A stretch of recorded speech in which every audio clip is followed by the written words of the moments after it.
जो radio activity देख रहे थे,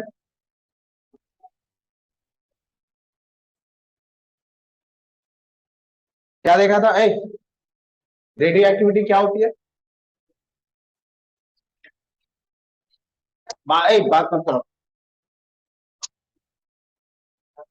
शांत शांत रहो। तुम बस आंसर बोल रहे हो। कुछ सब्सटेंस कुछ substance spontaneously invisible rays emit करते हैं। ये इनविजिबल रेज को जब इलेक्ट्रिक फील्ड से पास करवाया, positive electric field, negative electric field, तो क्या देखा? ये रेज, कुछ रेज पॉजिटिव की तरफ डिफ्लेक्ट हो गई, कुछ रेज नेगेटिव की तरफ डिफ्लेक्ट हो गई, कुछ रेज सीधी चली गई। जो पॉजिटिव की तरफ डिफ्लेक्ट हो गई वो नेगेटिव होगी। जो नेगेटिव इलेक्ट्रिक फील्ड जो नेगेटिव इलेक्ट्रिक फील्ड की तरफ डिफ्लेक्ट हो गई वो खुद पॉजिटिव हो गई। अच्छा, बाद में पता चला ये जो नेगेटिव रेज है ये दरअसल कुछ पार्टिकल्स हैं, और ये जो पॉजिटिव रे है ये भी पता चला ये कुछ, पहले ये रेज लगती थी, बाद में पता चला ये पार्टिकल।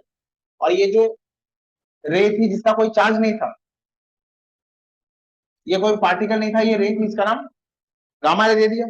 जो नेगेटिव थी उनका नाम, क्योंकि ये पार्टिकल्स है तो इनको बीटा पार्टिकल्स नाम दे दिया। ये पॉजिटिव, ये भी पार्टिकल्स है तो इनका नाम दे दिया अल्फा पार्टिकल्स। वो सारे सब्सटेंस ऐसा नहीं करते हैं। कुछ सब्सटेंस नेचर में ऐसे पाए जाते हैं जो अपने आप इनविजिबल रेज एमिट करते हैं। ये मैडम क्यूरी और बेक्यूरियल ने स्टडी किया, तो इसको बेक्यूरियल रेज नाम देते हैं। दो लोग थे, मैडम क्यूरी और बेक्यूरियल, रेडियो एक्टिविटी, इनको बेक्यूरियल रेज कहते हैं। तो ये इनविजिबल होते, दिखती नहीं। इलेक्ट्रिक फील्ड लेते हैं। अच्छा, इलेक्ट्रिक फील्ड लेकर कैसे पता चला ये इधर मुड़ी है? फोटोग्राफिक प्लेट, बता रहा हूं। एक फोटोग्राफिक प्लेट लेते हैं,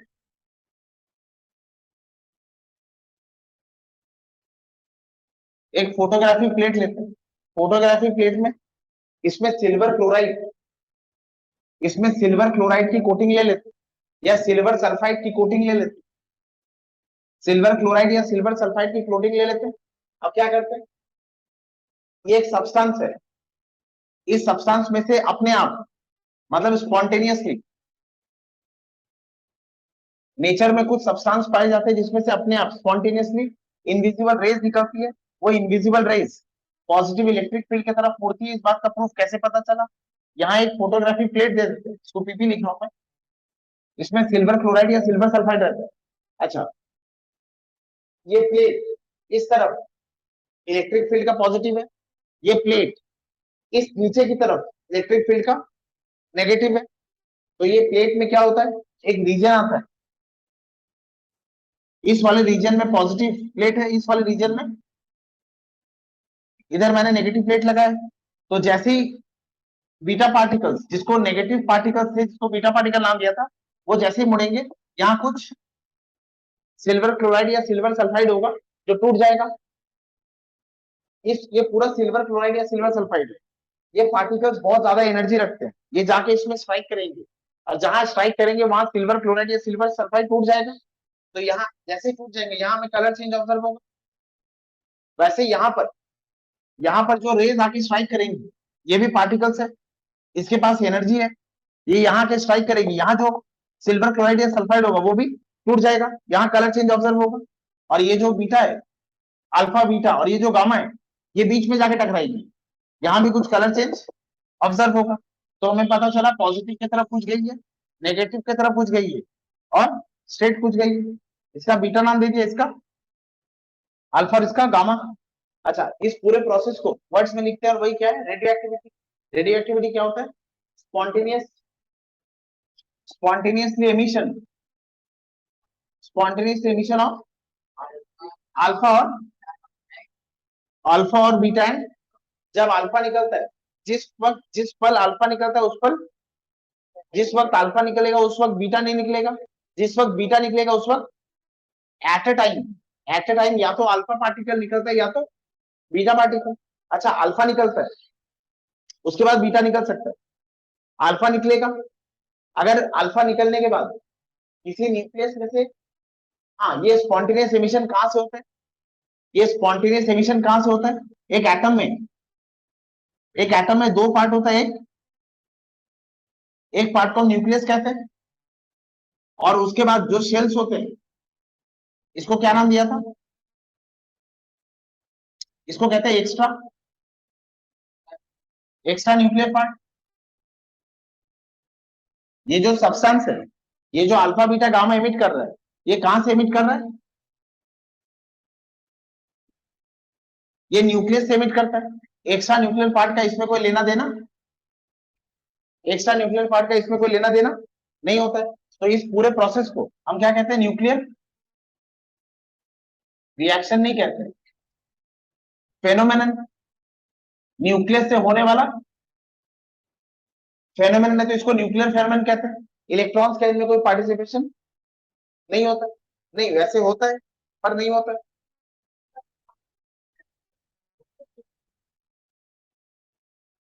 एग्जैक्टली exactly, बहुत ही अच्छा सवाल है, ये सब देखेंगे हम, वो आज ही देखेंगे। तो ये यहाँ तक समझ आया तुमने? अच्छा, रेडियो एक्टिविटी का डेफिनेशन क्या लिखा था? Spontaneous emission of, spontaneous emission of, जिस पल अल्फा निकलेगा उस पल बीटा नहीं निकलता है। अच्छा देखो, एक न्यूक्लियस है, एक न्यूक्लियस है, उसने एक अल्फा एमिट किया, तो जो मेन न्यूक्लियस है जिसने अल्फा एमिट किया उसको कहते हैं पेरेंट, पेरेंट न्यूक्लियस। और जैसे इसने अल्फा एमिट किया, इसमें से एक नया न्यूक्लियस बनेगा, ये जो नया न्यूक्लियस रहता है इसको कहते हैं डॉटर न्यूक्लियस। तो पेरेंट न्यूक्लियस ने एक अल्फा एमिट किया, पेरेंट न्यूक्लियस ने एक अल्फा एमिट किया, जो बना उसको कहते हैं डॉटर न्यूक्लियस, डॉटर एलिमेंट, ये डॉटर एलिमेंट। अच्छा, अगर डॉटर एलिमेंट ये अनस्टेबल होता है, सवाल है कि इसने अल्फा एमिट क्यों किया, तो किसी कारण से हमें पता होता है कि ये अनस्टेबल है। वो चार पांच कारण हम बाद में पढ़ेंगे। एक न्यूक्लियस था तुम्हारे पास, वो न्यूक्लियस अनस्टेबल था, क्यों न्यूक्लियस था वो कारण नहीं, अभी नहीं पता, बस अनस्टेबल है। क्योंकि ये अनस्टेबल था तो इसने एक अल्फा एमिट कर दिया, अल्फा एमिट करने के बाद ये डॉटर एलिमेंट बना।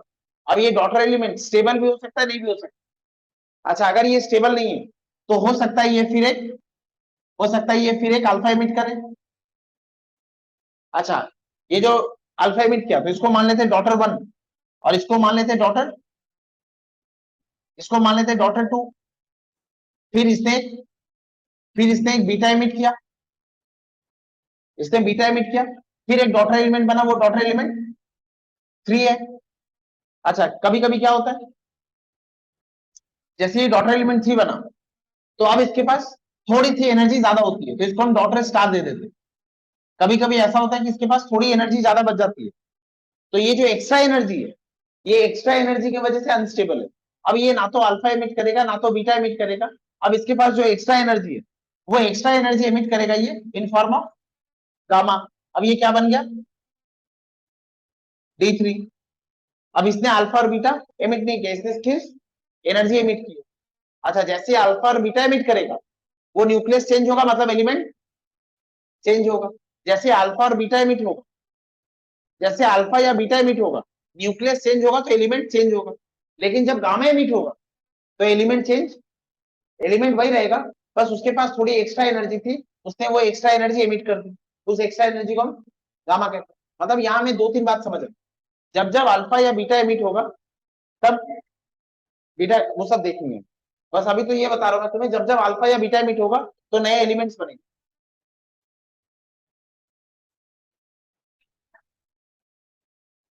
जब जब अल्फा या बीटा एमिट होगा नए एलिमेंट्स बनेंगे, और जब गामा एमिट होगा तो कोई चेंज नहीं होगा, बस उसको स्टार लिखेंगे। स्टार मतलब, अब केमिस्ट्री में एक रूल होता है, जहां एनर्जी ज्यादा होती है उसको हम कहते हैं एक्साइटेड स्टेट, सर नया एनर्जी चैप्टर कम कर को रहा हम है ये कहते हैं क्या? Ground state. स्टार लिखना मतलब ये एक्साइटेड स्टेट, और गामा निकाल देना, स्टार नहीं लिखना मतलब ये ग्राउंड स्टेट। ये कोई पार्टिकल एमिट नहीं कर रहा है, ये सिर्फ अपनी एक्स्ट्रा एनर्जी एमिट कर रहा है। अच्छा, अब इसको देख के क्या समझ सकते हैं? जब इसने अल्फा एमिट किया तो इसने बीटा एमिट नहीं किया, जब इसने अल्फा एमिट किया तो इसने बीटा एमिट नहीं किया, जब इसने बीटा एमिट किया तो इसने अल्फा एमिट नहीं किया। Eight a time, eight a time या तो ये अल्फा एमिट कर सकता है या ये बीटा एमिट कर सकता है। अच्छा, अल्फा और बीटा एमिशन ये प्राइमरी है, अल्फा और बीटा एमिशन ये प्राइमरी है, और गामा एमिशन ये सेकेंडरी है। क्यों? सपोज एक न्यूक्लियस है तुम्हारे पास, ये अनस्टेबल है। सपोज एक न्यूक्लियस है तुम्हारे पास, ये अनस्टेबल है। इस न्यूक्लियस में से अल्फा पार्टिकल एमिट हुआ, तुम्हें ये पेरेंट था, ये तुम्हें क्या मिला? डॉटर वन, ये डॉटर मिला। अब ये डॉटर के पास थोड़ी एक्स्ट्रा एनर्जी, तो इसने क्या करा? गामा एमिट कर दिया। अब ये क्या बन गया? डॉटर। पहले अल्फा एमिट हुआ है, अल्फा एमिट हुआ है। अच्छा, ये प्राइमरी इफेक्ट है, इसमें न्यूक्लियस चेंज हो जाता है। और न्यूक्लियस चेंज होने के बाद जो एलिमेंट बना, उसके न्यूक्लियस में थोड़ी ज्यादा एनर्जी, वो एक्स्ट्रा एनर्जी उसने गामा के रेडिएशन में एमिट कर दी, तो ये सेकेंडरी इफेक्ट। आज तो जल्दी आ गया। ये गामा रेडिएशन, ये सेकेंडरी इफेक्ट है। अब ये स्टेबल हो गया। अच्छा, जब इसने अल्फा एमिट किया तो मैंने बीटा नहीं लिखा है। अल्फा के साथ, हाँ अल्फा के साथ गामा निकलेगा, लेकिन सेकेंडरी। पहले अल्फा निकलेगा, एक ही टाइम नहीं ना, साइमल्टेनियसली अल्फा निकला, फिर गामा एमिट हुआ। अच्छा, अब ये हो सकता है बीटा एमिट करे, अब ये हो सकता है बीटा एमिट करे, तो यहां मुझे न्यूक्लियस और यहां मुझे क्या मिलेगा? D1। फिर बीटा के बाद ये क्या एमिट करेगा? हो सकता है गामा एमिट करे। हाँ, जिस वक्त अल्फा एमिट होगा उस वक्त बीटा एमिट नहीं होगा। हाँ, at a time one atom will emit either alpha or beta. Gamma secondary, alpha emit कर दिया, तब एक्स्ट्रा एनर्जी। कोई डाउट है यहां से? हाँ, तो अलग एलिमेंट बने, न्यूक्लियस चेंज हो जाए।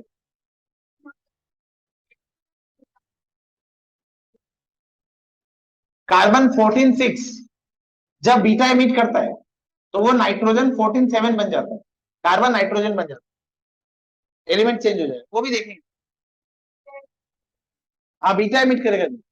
कार्बन 14 C6 जब बीटा एमिट करेगा, ये अल्फा एमिट नहीं करेगा। अल्फा एमिट वो करेंगे जिनके पास न्यूक्लियस बहुत बड़ा है। ये एक एलिमेंट है, अल्फा एमिट किया तो एलिमेंट चेंज हो गया। अब ये दूसरा एलिमेंट जो है, ये बीटा एमिट कर सकता है। अच्छा, इसने अगर अल्फा एमिट किया है तो ये चेंज हो गया।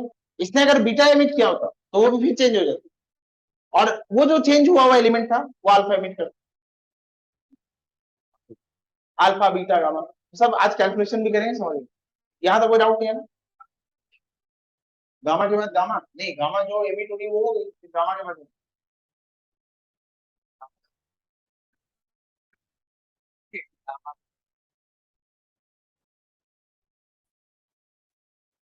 अल्फा बीटा और गामा का डिस्टिंक्शन देखा था आप भी? ये सब किया हुआ है ना, लास्ट क्लास में किया। ये आज करेंगे, ये आज करेंगे, ये करेंगे।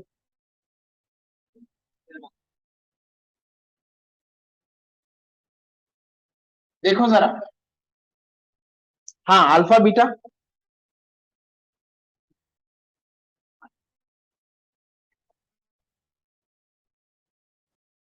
अल्फा बीटा गामा, चार्ज बातें नहीं आपस में। ये हो गया था। अच्छा, तो लिखो theories of radio active, theories, theory of radio active, radio active disintegration,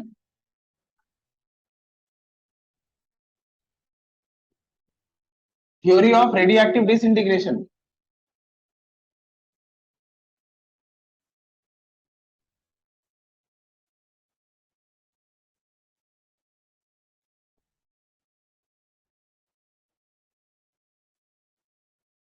theory of radioactive disintegration में पहला point, nucleus,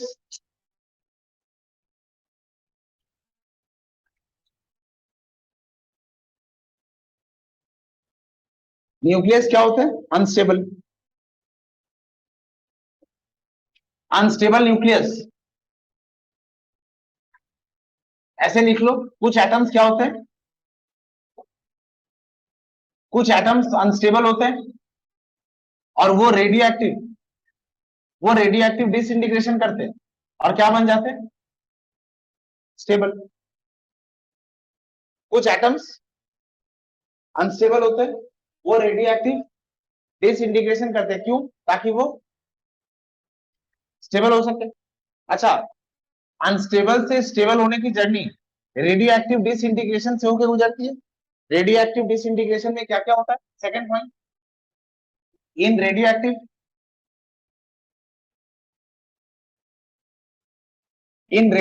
disintegration, the particles, the unstable nucleus either emits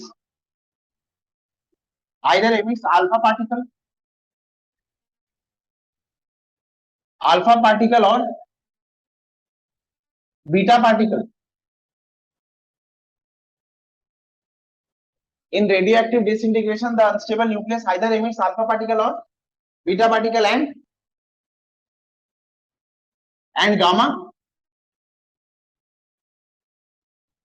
gamma radiations. या तो अल्फा एमिट करेगा या beta emit करेगा और gamma. Number 3, alpha and beta particle, alpha and beta particle emission is primary effect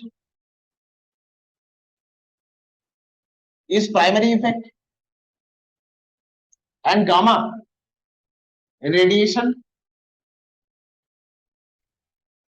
emission is secondary effect.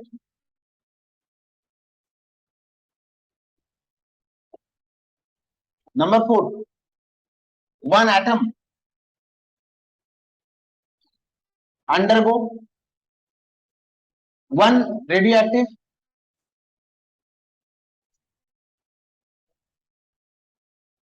disintegration. One atom undergo one radioactive disintegration at a time.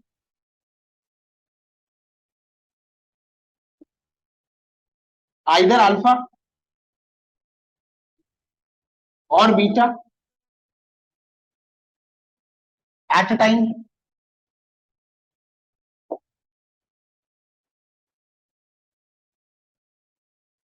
Number 5,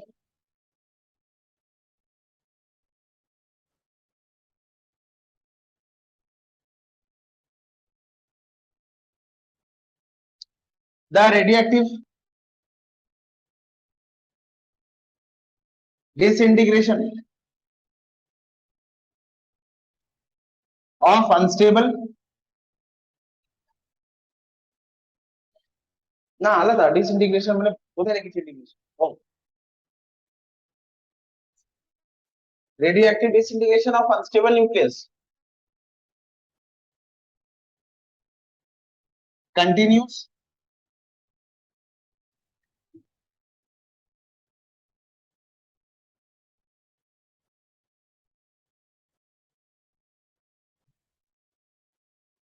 until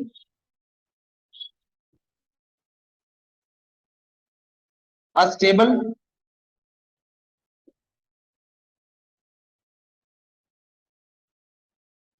nucleus is formed, thus forming 4 series thorium series,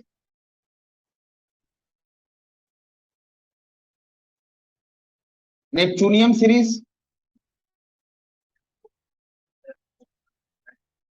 हाँ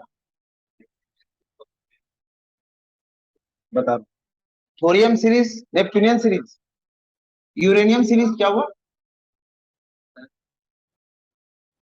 Neptunian series, uranium series, actinium series.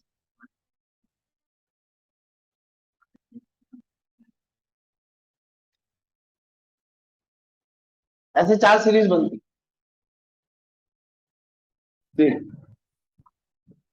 यहां तक समझ आ गया? अच्छा अब लिखो types of radioactive disintegration. ये theory of radioactive disintegration थी। यानी सुन, theory of radioactive disintegration में ये कहा गया है कुछ एटम्स अनस्टेबल होते हैं और वो स्टेबल बनने के लिए रेडियो एक्टिव डिसइंटीग्रेशन करते हैं। ये रेडियो एक्टिव डिसइंटीग्रेशन ये रेडियो एक्टिव डिसइंटीग्रेशन क्या होता है? रेडियो रेडियोएक्टिव डिसइंटीग्रेशन में जो अनस्टेबल न्यूक्लियस होता है, या तो वो अल्फा एमिट करता है, यहाँ मैंने और लिखा है और यहाँ मैंने एंड लिखा है, या तो वो अल्फा एमिट करता है या वो बीटा एमिट करता है, and gamma radiation. Last class में आई थी, ये की थी? नहीं की? रेडियो एक्टिविटी नहीं की? अच्छा सुनो, अच्छा फिर, नहीं इसके पहले क्लास में, सुनो सुनो सुनो, फिर प्लीज, अल्फा और बीटा, अगर अल्फा और बीटा पार्टिकल का एमिशन होता है उसको प्राइमरी इफेक्ट कहते हैं, गामा को कहते हैं सेकेंडरी इफेक्ट। एक एटम, एक एटम एक टाइम पे एक ही रेडियो एक्टिव डिसइंटीग्रेशन करेगा।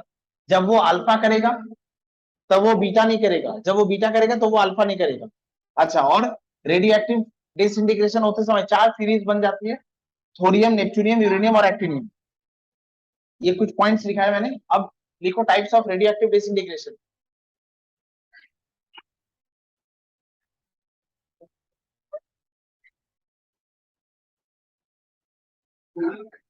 लिखो,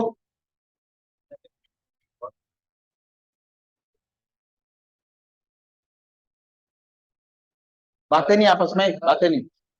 types, in types, types of radio active,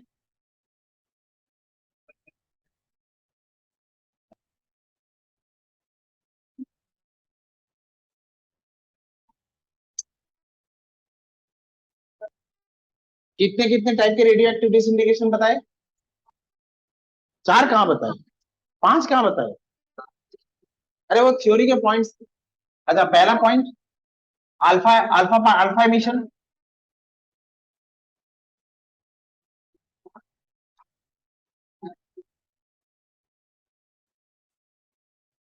पहले अल्फा एमिशन, दूसरा, दूसरा बीटा एमिशन, तीसरा गामा एमिशन। हाँ,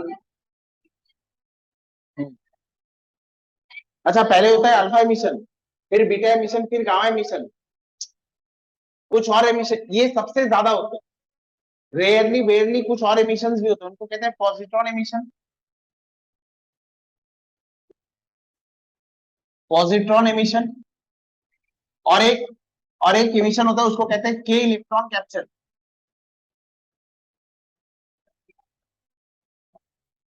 याद नहीं? अच्छा जो भी, सुनो इधर, चुप ना यार, सामने बैठ के बात नहीं कर। हाँ, ये तीन एमिशन हमारे सिलेबस में, क्योंकि ये मेजर है। पॉजिट्रॉन और के इलेक्ट्रॉन कैप्चर बहुत रेयरली होता है, लेकिन हमने स्टडी करा है कि ऐसे एमिशंस भी होते हैं। सिर्फ नाम पढ़ लो, इनको भी नहीं पढ़ो। So there are basically five types of emissions and three are fundamental. ये तीन एमिशन फंडामेंटल एमिशन। अब फिर बचपन में जो पढ़ा था वो अधूरा था, पूरी बात क्या है वो सुनो। न्यूक्लियस में, न्यूक्लियस में प्रोटॉन्स,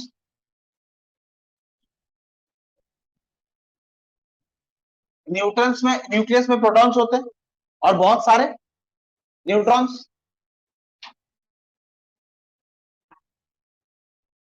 अच्छा, ये प्रोटॉन्स पॉजिटिवली चार्ज पार्टिकल होते हैं ना, और बचपन में हमने पढ़ा था कि same charges repel each other. ये जो same charges repel each other, opposite charges attract each other, इनको हम कहते हैं कूलम्बिक फोर्सेस। इनको हम कहते हैं कूलम्बिक फोर्सेस। न्यूक्लियस के बाहर, न्यूक्लियस के बाहर एनवायरनमेंट में जो चार्ज होते हैं, न्यूक्लियस से बाहर एनवायरनमेंट में जो पॉजिटिव और नेगेटिव चार्ज है, इनमें अट्रैक्शन और रिपल्शन को हम कहते हैं कूलम्बिक फोर्सेस। न्यूक्लियस के अंदर कूलम्बिक फोर्सेस नहीं होते। न्यूक्लियस के अंदर प्रोटॉन्स होते हैं, प्रोटॉन्स का चार्ज पॉजिटिव होता है और न्यूट्रॉन्स नेगेटिव चार्ज होते हैं। सॉरी, न्यूट्रॉन्स न्यूट्रल है और ये सारे पॉजिटिव चार्ज। अच्छा, न्यूक्लियस के बाहर एनवायरनमेंट में जो भी चार्ज है, तुमने इस सरफेस को हीट किया, इस सरफेस को रब किया, इसमें बहुत सारे फ्री इलेक्ट्रॉन आए। न्यूक्लियस से बाहर एनवायरनमेंट में या एटमॉस्फेयर में जो भी पॉजिटिव या नेगेटिव चार्ज है, जो पॉजिटिव चार्ज के बीच में रिपल्शन होगा, ऑपोजिट चार्ज के बीच में अट्रैक्शन होगा।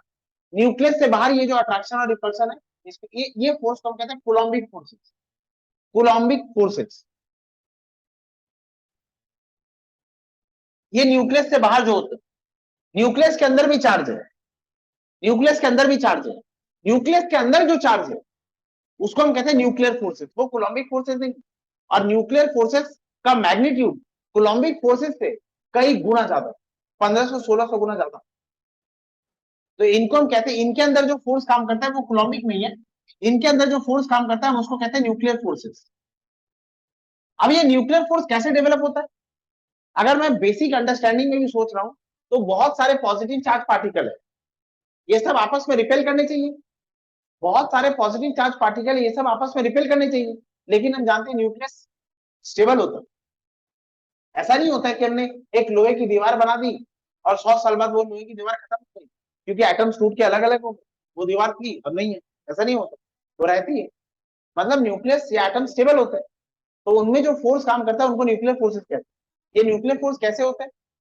अच्छा, अगर हम न्यूक्लियस के कंटेंट्स की बात करें, अगर हम न्यूक्लियस के कंटेंट्स की बात करें तो इन सबको हम टुगेदरली क्या कहते हैं? न्यूक्लियॉन्स। और nucleons togetherly they are known as nucleons. Nucleons में जो सबसे प्राइमरी सब्सटेंस है, जो सबसे प्राइमरी पार्टिकल्स है, वो प्रोटॉन्स और न्यूट्रॉन्स है। ये फंडामेंटल है।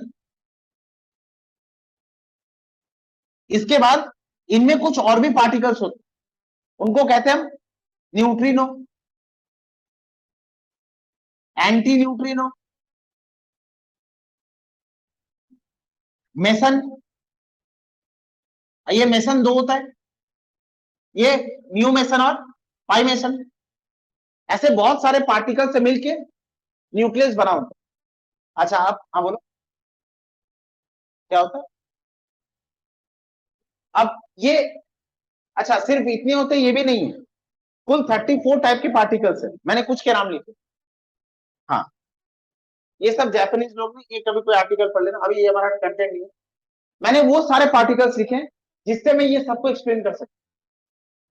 मैं अल्फा बीटा पॉजिट्रॉन के इलेक्ट्रॉन कैप्चर ये सब एक्सप्लेन कर सकता हूँ, इतने पार्टिकल्स है, और भी होते हैं।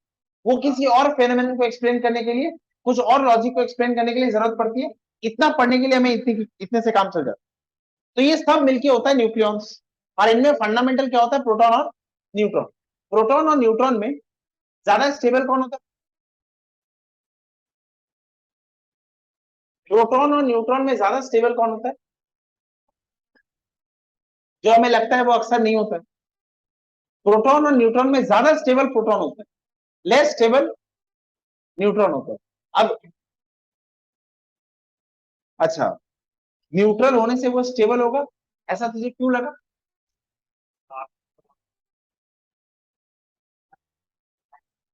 हाँ, तो ये हमें भी लगता था, पर जब हम एटम्स की या न्यूक्लियस की थ्योरी पढ़ने लगे तो हमें पता चला कि प्रोटॉन्स और न्यूट्रॉन्स में न्यूट्रॉन्स लेस स्टेबल होते हैं। अच्छा, लेस स्टेबल और मोर स्टेबल की जब बात करते हैं तो तुम ऐसा मत सोचना कि एनर्जी का डिफरेंस एक 100 जूल एक 0 जूल है, नहीं, मामूली सा फर्क हो, ना के बराबर। लेकिन वो ना के बराबर ज्यादा, वो ना के बराबर लेस स्टेबल है, वो मोर स्टेबल है। कौन ज्यादा स्टेबल है? प्रोटॉन। लेस स्टेबल न्यूट्रॉन होता है। अभी न्यूट्रॉन क्या करता है? न्यूक्लियस के अंदर जो अनस्टेबल है उसकी रिएक्टिविटी ज्यादा होती है, जो अनस्टेबल उसकी रिएक्टिविटी, ये प्रोटॉन है, ये न्यूट्रॉन है, ये न्यूट्रिनो है, ये एंटी न्यूट्रिनो, ये मेसन है, म्यू मेसन और पाई मेसन, ये मेसन पार्टिकल्स है, मेसन पार्टिकल, ये म्यू है और ये पाई। हाँ, अच्छा सुनो, अरे क्या कह रहा था मैं, सुनो, अरे बाबू सुनो। न्यूक्लियस के अंदर न्यूट्रॉन्स, न्यूक्लियस के अंदर न्यूट्रॉन्स अनस्टेबल होते हैं थोड़े से ज्यादा। वो क्या करते हैं? न्यूट्रॉन्स अपने आप कन्वर्ट होते हैं प्रोटॉन्स में, प्लस वो एक बीटा पार्टिकल एमिट करते हैं, और प्लस वो कुछ एंटी न्यूट्रिनो एमिट करते हैं। न्यूट्रॉन्स अनस्टेबल होते हैं रिलेटिवली। क्यों, कैसे पता चला हमें प्रोटॉन ज्यादा स्टेबल होते हैं कि न्यूट्रॉन ज्यादा स्टेबल होते हैं? कुछ ऐसे एक्सपेरिमेंटल सेटअप से हमने देखा, एक न्यूक्लियस को तुम ऐसे छोड़ दो और वो न्यूक्लियस की टेंडेंसी होती है कि उस न्यूक्लियस का जो न्यूट्रॉन होता है वो प्रोटॉन में कन्वर्ट होना चाहता है अपने आप, मतलब प्रोटॉन ज्यादा स्टेबल रहा होगा। अच्छा, इसी चक्कर में जब न्यूट्रॉन एक प्रोटॉन को एमिट करेगा तो वो एक बीटा पार्टिकल को एमिट करता है और साथ में एक पार्टिकल को एमिट करता है, उसी को कहते हैं एंटी न्यूट्रॉन। प्रोटॉन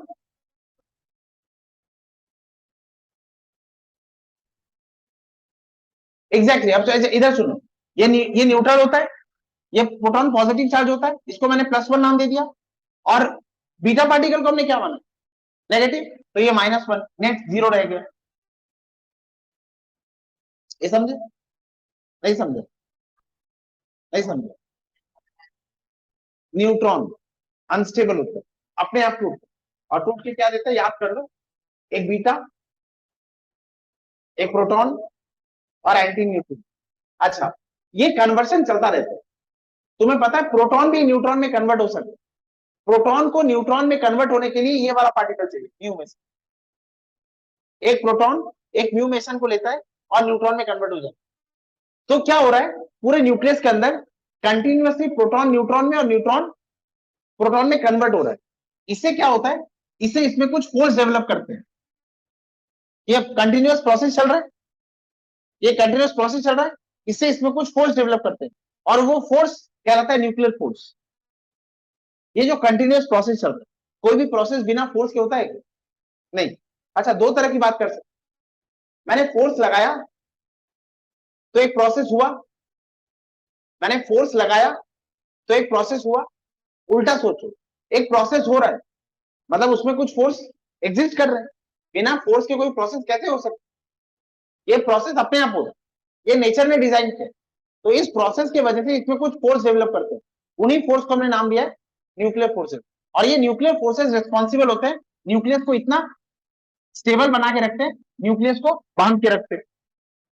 ये बात समझ आई? अच्छा, अब तुम्हें कहानी समझ आई, तुम्हें कहानी ये समझ आई, तुम्हें लगता था कि एटम के अंदर एक छोटी सी जगह होगी जहां बहुत सारे प्रोटॉन्स और बहुत सारे न्यूट्रॉन्स आराम से बैठे।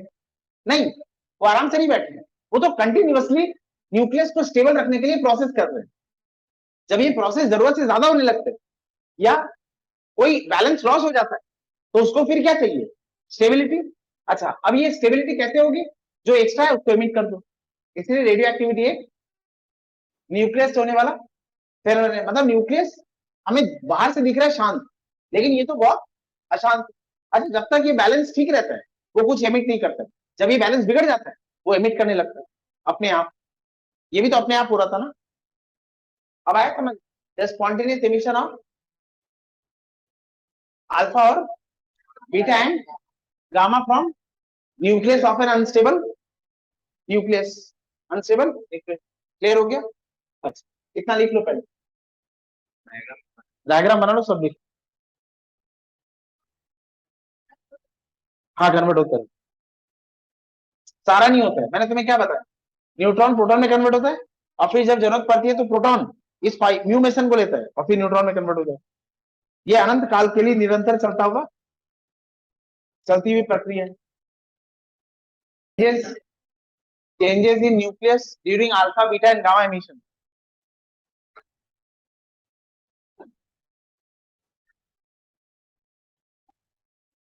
Nuclear changes, nuclear changes alpha in alpha beta and gamma emission.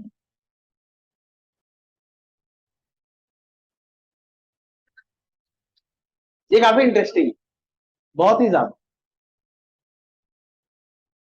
जब एक अनस्टेबल न्यूक्लियस अल्फा एमिट करेगा तो चेंजेस, यहां लिखो अल्फा एमिशन। अल्फा पार्टिकल क्या होता है इसकी बात हमने करी थी। अल्फा पार्टिकल एक डबली आयोनाइज्ड, मैंने बताया था तुम्हें, हीलियम क्या होता है, हीलियम एक ऐसा न्यूक्लियस होता है जिसमें 2 प्रोटॉन और 2 न्यूट्रॉन होते हैं, और इसके आउटर मोस्ट शेल में 2 इलेक्ट्रॉन होते हैं। अगर मैं हीलियम में से ये 2 इलेक्ट्रॉन को हटा दूं, जो बचेगा उसको मैं लिख सकता हूं He++, और इसको हम क्या बोलेंगे, फर्स्ट आयोनाइजेशन, और ये सेकंड आयोनाइजेशन, डबली आयोनाइज्ड हीलियम। इसी को हम क्या कहते हैं, अल्फा पार्टिकल। तो दरअसल हमें पता चल गया कि अल्फा पार्टिकल में इसका मास नंबर कितना होगा, 2 प्रोटॉन और 2 न्यूट्रॉन है, तो मास नंबर क्या होता है, number of protons plus number of neutrons. तो अल्फा पार्टिकल का मास नंबर कितना होगा, 4, और अल्फा पार्टिकल का एटॉमिक नंबर कितना होगा, नंबर ऑफ प्रोटॉन्स जो है तो इसका एटॉमिक नंबर 2 होगा। अच्छा, ये बात समझ आई। तो अब हम एक एलिमेंट लेते हैं, जिस एलिमेंट में एक्स, उसका मास नंबर ए और एटॉमिक नंबर जेड है, और ये एक अल्फा एमिशन कर रहा है, ये एक अल्फा एमिशन कर रहा है। अल्फा मतलब मैं ऐसे लिख रहा हूं, हीलियम 42, ये ऐसे लिख देता हूं, अल्फा 42। यहां जो वाई बनेगा उसमें क्या चेंज आएगा एटॉमिक नंबर में, मास नंबर में, लॉ ऑफ कंजर्वेशन ऑफ मास। ये तो हर जगह एप्लीकेबल होता है, तुम्हारा क्लास में ध्यान नहीं है, ये बिल्कुल भी अच्छी बात है। 1 घंटा 1.5 घंटा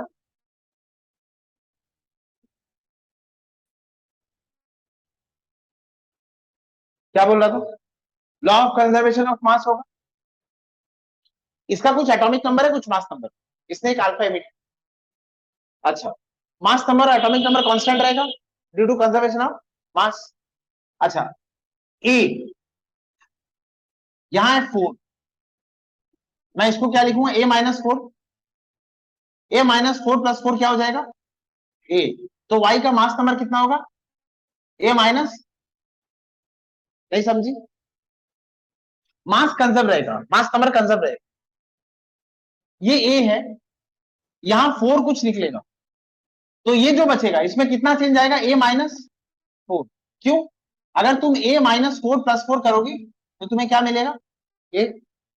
तो अगर कोई पार्टिकल जिसका मास नंबर ए है वो अल्फा एमिट करता है, अल्फा मतलब 4 2, मतलब जो रिमेनिंग, जो ये पेरेंट है, ये डॉटर है, मतलब डॉटर का मास नंबर कितना चेंज होगा, A-4। ये भी, इसको ऐसे 4 लिख देता हूं,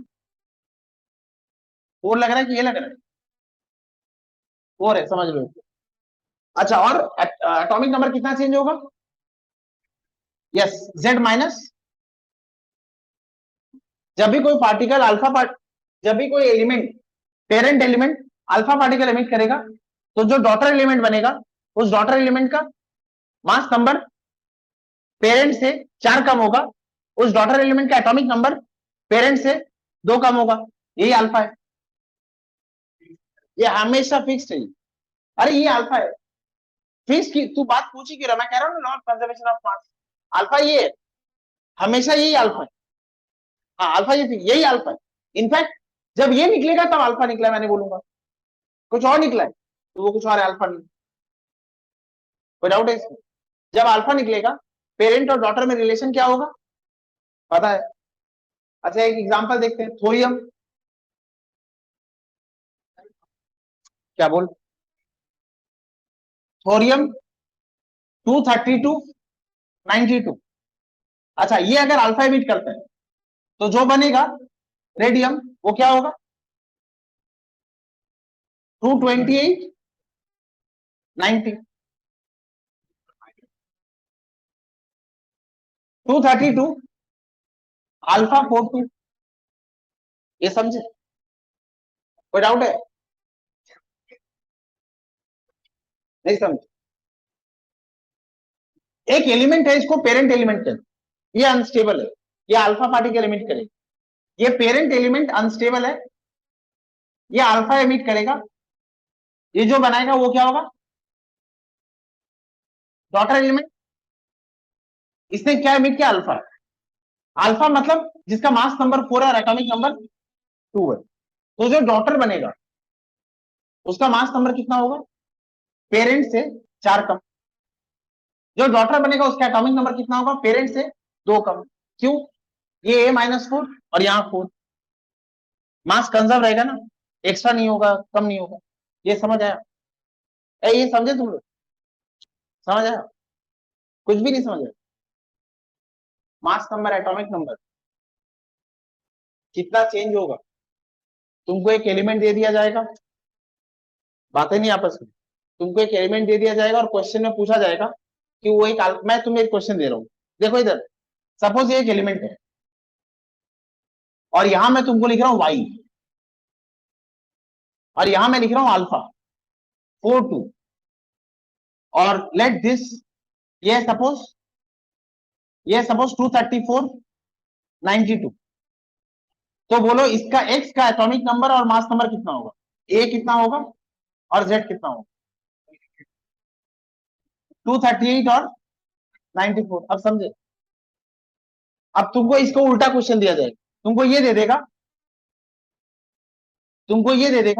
ए 238 92, और यहां तुमको लिख देगा कि एक अल्फा एमिट हो रहा है माइनस अल्फा, तो इसका कितना होगा तुम बता सकते हो? कितना होगा ये 234, और ये कितना होगा 92, अल्फा एमिट होगा तो। नहीं समझा क्या बोल रही हूँ? हाँ, अरे तुम, इतना बड़ा डाउट है तुम्हारे मन में, एक बात बताओ, रेडियो एक्टिविटी कहां से होने वाला फेनोमेनन है, ये हम पढ़ चुके हैं, कहां से होने वाला, न्यूक्लियस, न्यूक्लियस में से प्रोटॉन और न्यूट्रॉन निकलेंगे, तो न्यूक्लियस बदल जाएगा ना क्या? नहीं समझे? एक अनस्टेबल न्यूक्लियस है उसमें से, अच्छा न्यूक्लियस मतलब, जैसे तुमको एक बात बता रहा हूं मैं, सोडियम, सोडियम में 12 न्यूट्रॉन होते हैं, 11 प्रोटॉन होते हैं, ये समझते हैं? अच्छा, अगर इसमें कुछ चेंज आया और ये 10 प्रोटॉन हो गया, तो ये सोडियम है क्या होता है? ये क्या है? नियॉन। ये क्या है? सोडियम। तो न्यूक्लियस में कुछ चेंज आ रहा है, न्यूट्रॉन का नंबर या प्रोटॉन का नंबर बदल जा रहा है, तो जो बनेगा वो कुछ दूसरा होगा, उस दूसरे का मास नंबर कितना होगा, एटॉमिक नंबर कितना होगा, ये ये यही बता रहा था। न्यूक्लियस से हो रहा है ना ये सब कुछ, न्यूक्लियस से बदल जाएगा पूरा, न्यूक्लियस बदल जाएगा मतलब पूरा एलिमेंट बदल जाएगा। ये एक्स एलिमेंट था, इसने अल्फा एमिट किया, नया एलिमेंट बन जाएगा, उसको वाई नाम दे दिया। समझी टूडू? कोई डाउट है? पक्का? हाँ। अच्छा, अगर बीटा एमिट होता है तो क्या होगा? सो बीटा एमिशन,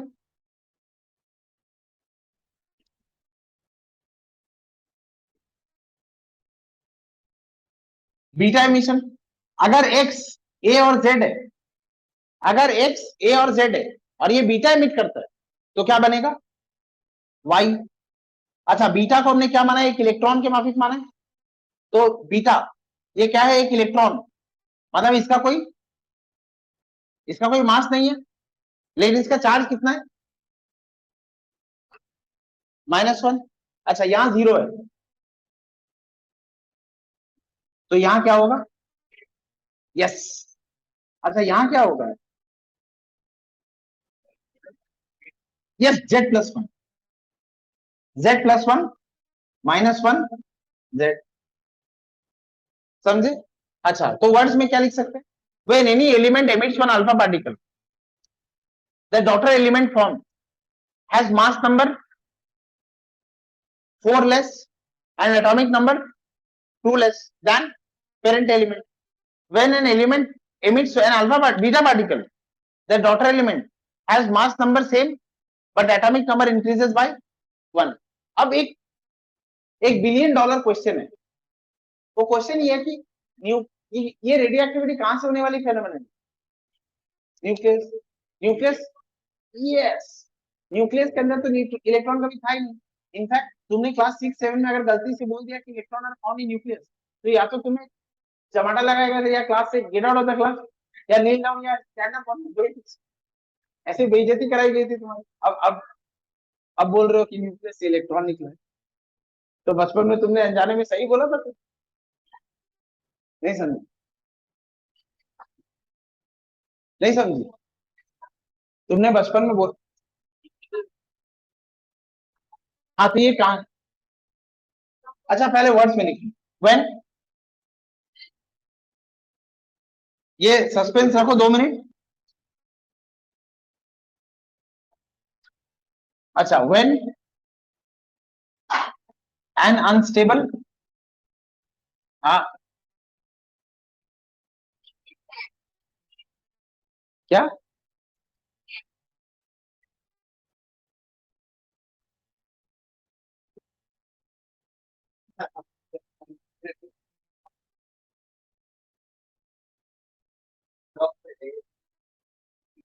स्पेलिंग के लिए मार्क्स नहीं कटेंगे तुम्हारे।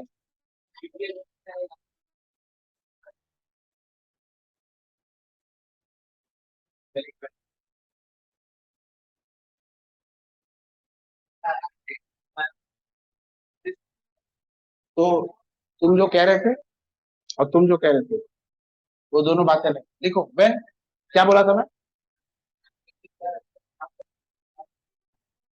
हाँ, when an unstable element loses emits emits an emits an alpha particle, the daughter element has mass number and atomic number. The daughter element has mass number and atomic number less than 4 and 2 respectively from that of parent element.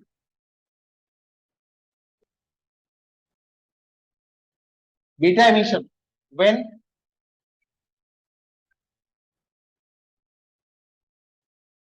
इसको element मत लिखो, इसको nucleus कर दो। When an unstable nucleus emits an alpha particle, the daughter nucleus has mass number, atomic number less than 4 and 2 respectively from that of parent nucleus. When an unstable nucleus emits a beta particle,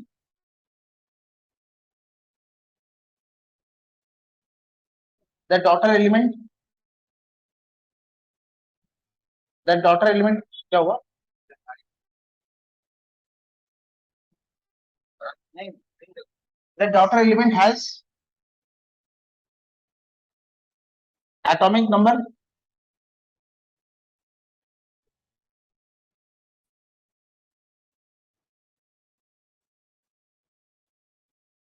ये समझ आया? अच्छा,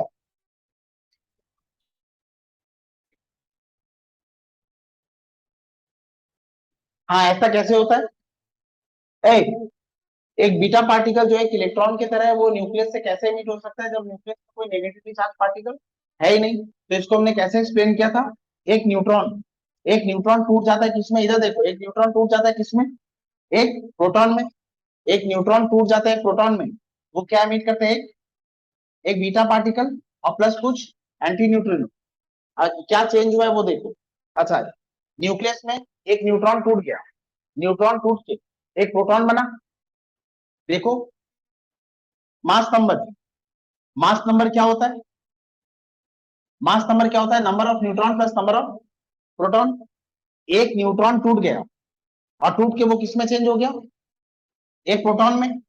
एक neutron कम हो गया और एक proton बढ़ गया, मतलब मास नंबर क्या हुआ? सेम। नहीं समझे? हाँ, मास नंबर रिमेन्स सेम।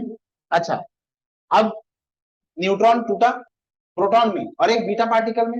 ये जो प्रोटॉन बना ये न्यूक्लियस में रह गया, और ये जो बीटा पार्टिकल है क्योंकि ये नेगेटिव चार्ज है तो ये न्यूक्लियस में नहीं रह सकता, तो ये न्यूक्लियस से बाहर आ जाता है। जब तक ये न्यूक्लियस में रहता है इसको बीटा पार्टिकल कहते हैं, और जब ये न्यूक्लियस से बाहर एटमॉस्फेयर में आ जाता है, एनवायरमेंट में आ जाता है, तो इसी को क्या कहते हैं? इलेक्ट्रॉन। समझे? तो नहीं समझे? न्यूक्लियस में न्यूट्रॉन, एक न्यूट्रॉन टूट गया, टूट के क्या दिया? प्रोटॉन, बीटा पार्टिकल और एंटी न्यूट्रिनो। तो न्यूक्लियस में न्यूट्रॉन टूटा, प्रोटॉन बना, प्रोटॉन न्यूक्लियस में रह गया है, और जो बीटा पार्टिकल वो न्यूक्लियस के अंदर नेगेटिव चार्ज पार्टिकल है। Beta particle negative charge particle है, वो न्यूक्लियस में नहीं रह सकता, तो वो न्यूक्लियस से बाहर आ गया। अच्छा, जब तक वो न्यूक्लियस में था उसको हम कहते हैं बीटा पार्टिकल, और जैसे वो न्यूक्लियस से बाहर एनवायरमेंट में रहता है उसको, उसी को हम कहते हैं वो इलेक्ट्रॉन है। नहीं हुआ इलेक्ट्रॉन का एमिशन, फंडामेंटली बोलने में गलत आ जाए। वो न्यूक्लियस के अंदर उसको कहते हैं बीटा पार्टिकल, कंट्रोवर्सी हो जाएगी ना। वो बाहर निकल के भी बीटा पार्टिकल है लेकिन इलेक्ट्रॉन जैसा। जब वो बाहर है तो उसको इलेक्ट्रॉन मान सकते, लेकिन अंदर उसको बीटा पार्टिकल। इस ऐसा हम समझा सकते हैं कि वो नेगेटिव पार्टिकल कैसे इमिट किया। तो ये क्या हो गया, अल्फा बीटा। अब लिखो गामा एमिशन। जब गामा एमिशन होगा तो कोई चेंज किसका, लिख देता हूं एग्जांपल, पहले लिख लो। नाइट्रोजन कार्बन 14 6, ये नाइट्रोजन 14 7 में कन्वर्ट हो जाता है, एक बीटा इमिट करता है प्लस एंटी न्यूट्रिनो। हाँ, चार्ज इसका -1। तो ये हो गया। ये हम लास्ट नेक्स्ट क्लास में हम इसका सीरीज पढ़ेंगे। ये बीटा बीटा एमिशन कैसे होता है वो बताया है, इस तरह से एक न्यूट्रॉन चेंज होके एक, अच्छा गामा यहां लिख देता हूं।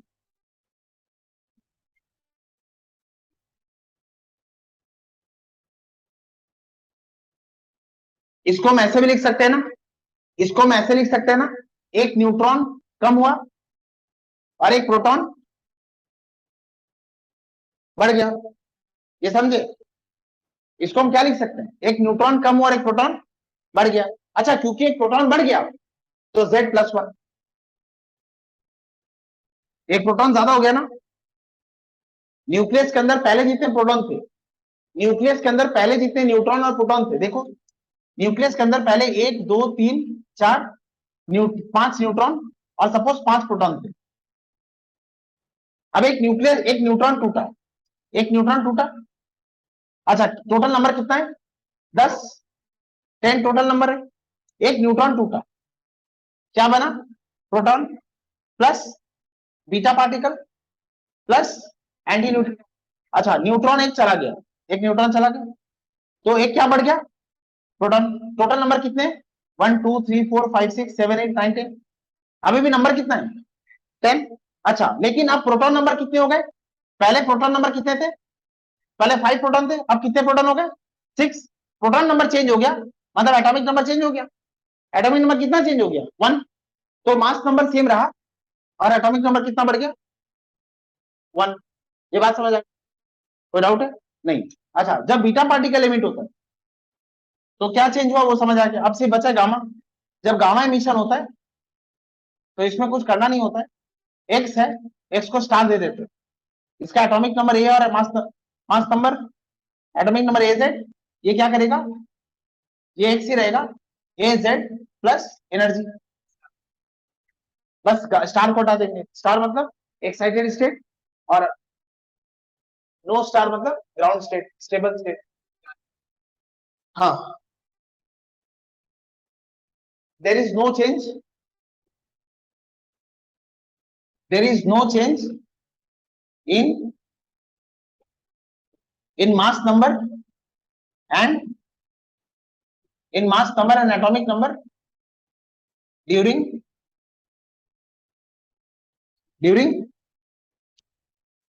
gamma emission।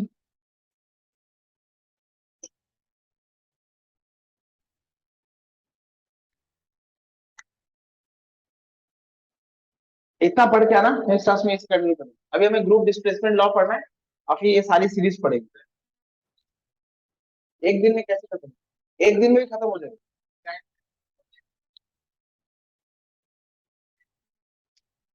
अनीश बाय।